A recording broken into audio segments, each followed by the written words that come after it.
अस्सलाम वालेकुम। कभी सोचा है कि एक रात की इबादत एक पूरी जिंदगी की इबादत से भी ज्यादा कीमती हो सकती है?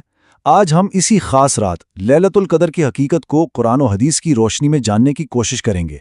ये तमाम मालूमात अल हनीफिया ऑनलाइन कुरान अकेडमी की तहकीक की बुनियाद पर पेश की जा रही हैं। जरा इस अदद को देखें, 83 साल से भी ज्यादा। ये तो एक इंसान की औसत उम्र होती है, यानी एक पूरी जिंदगी। तो सवाल ये पैदा होता है कि क्या वाकई ऐसा मुमकिन है? क्या सिर्फ एक रात की इबादत 83 साल की मुसलसल इबादत से भी अफजल हो सकती है? आइए देखते हैं कि इस रात में ऐसी क्या खास बात है। और इसका जवाब है जी हां, बिल्कुल हो सकती है। इसकी गवाही खुद कुरान मजीद ने दी है। सूरतुल कद्र में अल्लाह ताला फरमाता है कि ये रात 1000 महीनों से बेहतर है। और जब आप हिसाब लगाएं तो 1000 महीने 83 साल और 4 माह बनते हैं। तो इस रात की कद्र कीमत का अंदाज़ा लगाना भी मुश्किल है। इस रात की फजीलतें एक नहीं कई हैं। सबसे बड़ी बात तो यह है कि इसी मुबारक रात में कुरान मजीद लौहे महफूज से आसमान दुनिया पर उतारा गया। फिर ये कि ये मग़फ़िरत की रात है, जब फरिश्ते ज़मीन पर सलामती लेकर उतरते हैं। और जैसा कि हमने अभी बात की, ये एक रात 1000 महीनों की इबादत से भी बेहतर है। और ये हदीस ये इस रात की सबसे बड़ी उम्मीद को बयान करती है कि जो कोई भी ईमान के साथ और सिर्फ अल्लाह से अजर की उम्मीद रखते हुए इस रात इबादत में खड़ा हो, उसके पिछले तमाम गुनाह माफ़ कर दिए जाते हैं। सोचें, ये मग़फ़िरत का कितना बड़ा मौका है।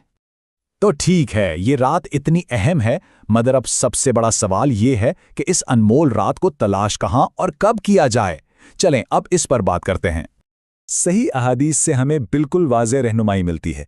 ये मुबारक रात रमज़ानुल मुबारक के आखिरी अशरे यानी आखिरी 10 दिनों में आती है, और ख़ास तौर पर इन 10 दिनों की ताक रातों में से तलाश करने का हुक्म है, यानी 21वीं, 23वीं, 25वीं, 27वीं और 29वीं रात। लेकिन यहाँ एक बड़ा दिलचस्प नुक्ता है। अल्लाह ताला ने इस रात को पोशीदा क्यों रखा, उसकी तारीख बता क्यों नहीं दी? इसमें हिकमत यह है कि बंदा सिर्फ एक रात पर इक्तफा ना कर ले, बल्कि इस कीमती रात की तलाश में आखिरी अशरे की तमाम ही ताक रातों में मेहनत और इबादत करे और ज़्यादा से ज़्यादा अजर कमाए।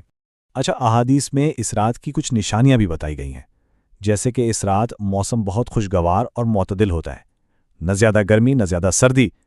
और इसकी एक बहुत ही ख़ास निशानी ये है कि इस रात के बाद जब सुबह सूरज निकलता है तो उसकी किरणें तेज़ नहीं होती, बिल्कुल एक थाली की तरह नरम रोशनी के साथ तुलू होता है। चलें, तो अब जब इस रात की तलाश की जा रही हो तो इसमें करने वाले बेहतरीन काम कौन से हैं? आइए अब इन अमाल पर एक नज़र डालते हैं जो इस रात की बरकतें समेटने में मदद दे सकते हैं।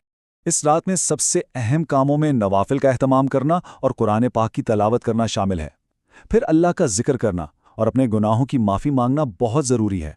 अल्लाह के हुजूर गिड़गड़ा कर दुआ मांगें, और अगर हिम्मत हो तो सलात व तस्बीह ज़रूर पढ़ें, जो गुनाहों की माफ़ी के लिए ख़ास नमाज है। और जिक्र की बात करें तो सुभान अल्लाह, अल्हम्दुलिल्लाह, अल्लाहु अकबर और ला इलाहा इल्लल्लाह का विर्द कसरत से करना चाहिए।